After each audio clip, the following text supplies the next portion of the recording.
Saya ini kebenaran kepala pas pampres, bukan periode yang sekarang. Saya cerita, saya nggak sebut-sebut yang lama.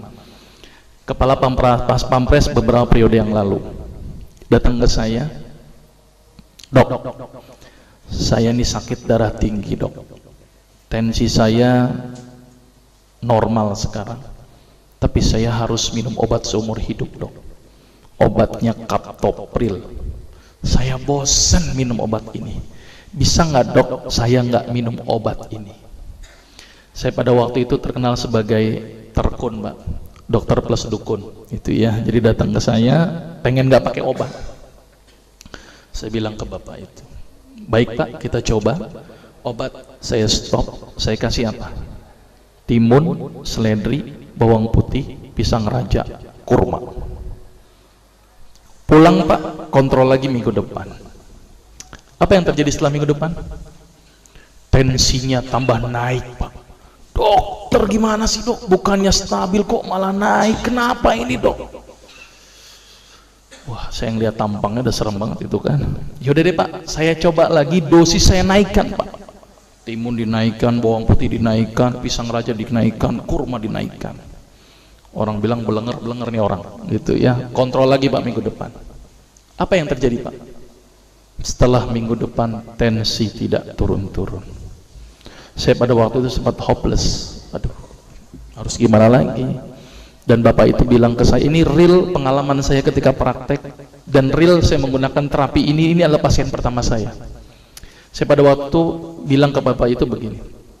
Tapi sebelum bapak itu bilang ke saya, dok, ini udah nggak berhasil dok. Apakah saya harus kembali ke Captopril lagi? Tapi sama aja dong, percuma kalau saya harus kembali ke Captopril lagi. Saya bilang ke bapak itu, Pak, saya sebenarnya punya sebuah pengobatan. Pengobatan ini belum pernah saya gunakan pak. Jadi kalau bapak mau pak, bapak adalah pasien pertama saya yang mau saya coba dengan terapi ini pak.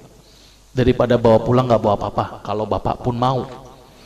Dia mikir, ya udah dok, daripada saya pulang nggak bawa apa-apa, boleh deh saya coba. Ini luar biasa ini ya. Akhirnya saya bilang kepada bapak itu, baik pak, saya coba terapi ini. Kalau 2 minggu tidak ada perubahan, bapak nggak usah ketemu saya lagi. Tetapi kalau bapak ada perubahan setelah 2 minggu, tolong pak ketemu saya lagi selama 2 minggu. Tapi kalau tidak ada perubahan pak, bapak nggak usah ketemu saya lagi, berarti saya gagal. Dia mikir berapa saat. Baik dok, apa terapinya? Sederhana pak pada waktu itu. Saya suruh apa bapak itu? Siap dok, apa yang dokter lakukan? Saya bilang ke bapak itu, Pak, tolong bapak senyum sehari 20 kali pak. Dan setiap kali senyum selama 20 detik. Gila nih kali dokter ya. Bukan dikasih obat malah dikali senyum gitu ya.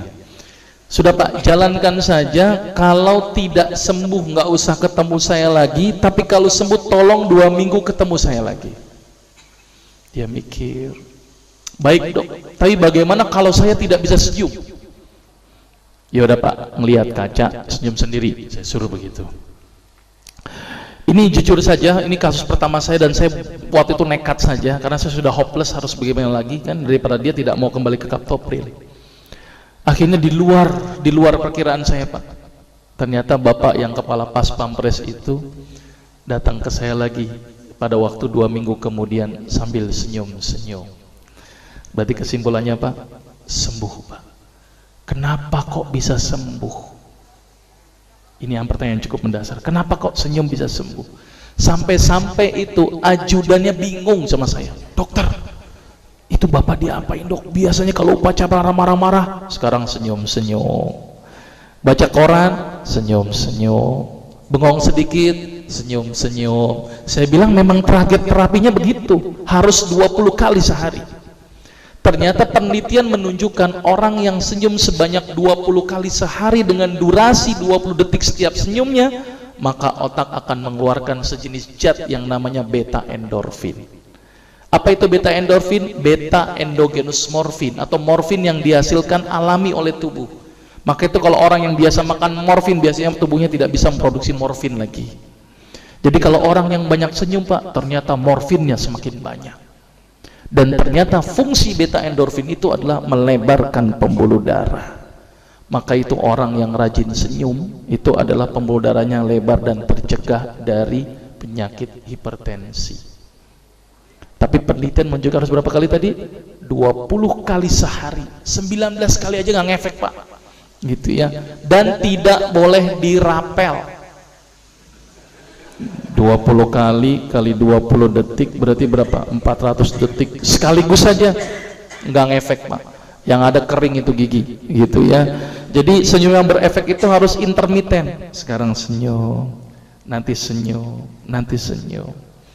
Ada lagi tuh pasien yang nyeletuk, dok, tetangga saya tuh sering senyum stroke juga. Saya bilang Pak, kalau ada orang yang rajin senyum tapi juga kena darah tinggi juga, berarti senyumnya nggak ikhlas. Ngelihat orang melarat senyum-senyum, orang susah senyum-senyum. Nah ini senyum yang nggak bermanfaat Pak. Jadi senyum yang berefek itu adalah senyum yang dihasilkan dari hati yang datangnya ikhlas karena Allah Pak, bukan karena siapapun. Ya, jadi mulai sekarang harus berapa kali tadi? 20 kali penelitiannya, karena senyum 20 kali akan mengeluarkan sejenis zat di dalam tubuh yang fungsinya melebarkan pembuluh darah. Maka itu orang-orang yang sakit darah tinggi, protap pertama saya apa? Senyum. Orang yang sakit jantung, senyum. Orang yang sakit stroke, senyum dulu. Kalau dia nggak bisa senyum Pak, berarti gagal pengobatannya.